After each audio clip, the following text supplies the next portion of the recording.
বড় মৌসুমের ধান ওঠা শুরু হলেও চালের দামে কোনো প্রভাব পড়েনি।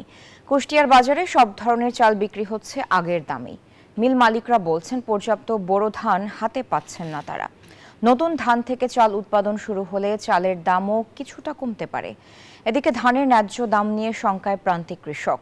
মাহতাব উদ্দিন লালনের তথ্য ও চিত্রে ডেস্ক রিপোর্ট। গত আমন মৌসুমের শুরু থেকে বাড়তি ছিল চালের বাজার। দেশের অন্যতম বৃহৎ চালের মোকাম কুষ্টিয়ায় ইতিহাসের সর্বোচ্চ দামে বিক্রি হয়েছে সব ধরনের চাল। এদিকে বোরো ধান ওঠা শুরু হলেও কুষ্টিয়ার চালের বাজারে কোনো প্রভাব পড়েনি। সব ধরনের চাল বিক্রি হচ্ছে আগের দামেই। অন্যদিকে চালের বাজার বাড়তি থাকলেও ধানের দাম নিয়ে সন্তুষ্ট নন প্রান্তিক কৃষক।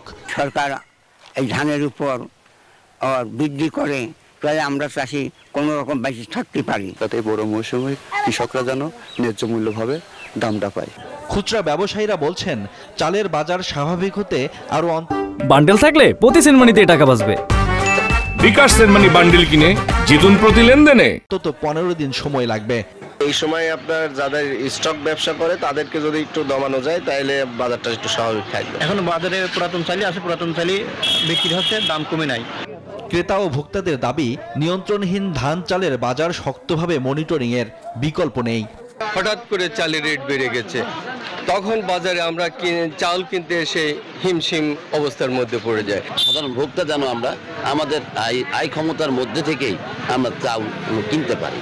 তবে মিল মালিকরা বলছেন বড় মৌসুমের ধান ওঠা শুরু হলেও ধানের দাম বেশি হলে চালের বাজারে খুব একটা প্রভাব পড়বে না। ধান ও চালের বাজার নিয়ন্ত্রণে বড় বড় কর্পোরেট প্রতিষ্ঠানগুলোর মজুদ বন্ধে নজরদারির দাবি করছেন মিল মালিকরা।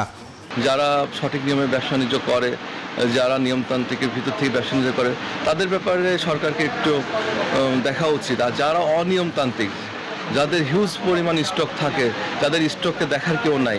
কোনো অজুহাত নয়, যে কোনো মূল্যে ধান চালের বাজার নজরদারির দাবি সংশ্লিষ্টদের। শোয়েব শামীম, নিউজ 24।